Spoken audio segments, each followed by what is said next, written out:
Hello दोस्तों। आज की कविता हॉस्टल के दिनों को समर्पित है। बैठे बैठे दोस्तों से बहुत ढेर सारी बातें हो गई।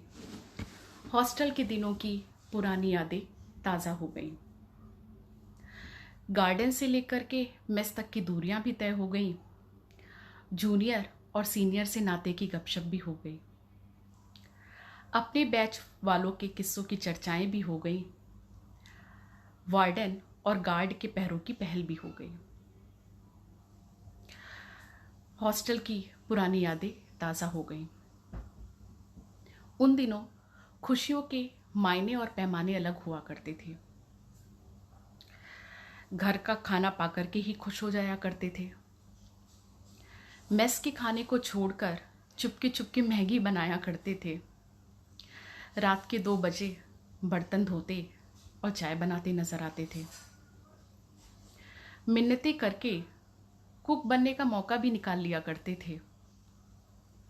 खुद भी खाते और दूसरों को खिलाते नजर आते थे। शाम की चाय घंटों पिया करते थे।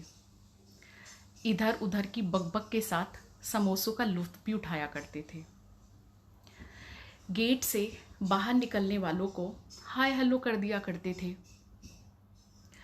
उन्हें बिना बोले और चिढ़ाए जाने नहीं देते थे।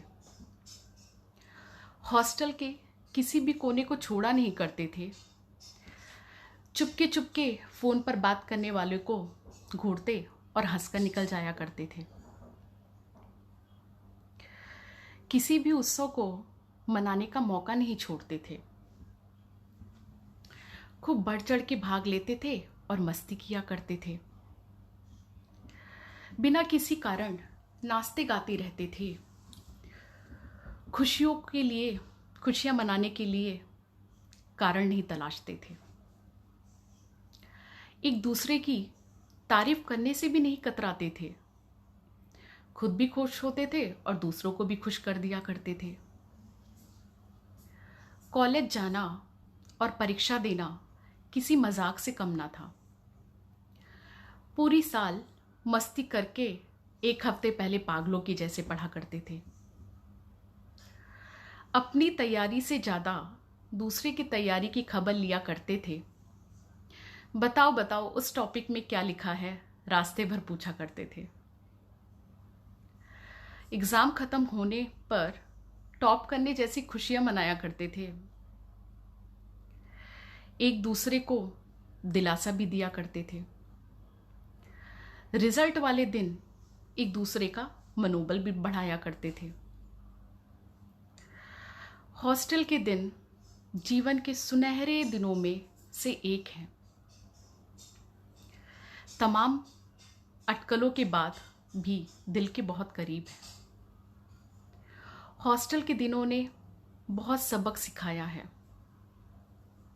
अपने परिवार से दूर बाहर परिवार बनाना सिखाया है। साहस और आत्मविश्वास जैसे गुणों से परिचय कराया है। दोस्ती का मतलब और दोस्ती निभाना सिखाया है। ऐसे शिक्षक रूपी हॉस्टल के दिनों का मैं नमन करती हूँ। हॉस्टल के दिनों को स्मरणीय बनाने वाले साथियों का तहे दिल से शुक्रिया अदा करती हूँ। धन्यवाद।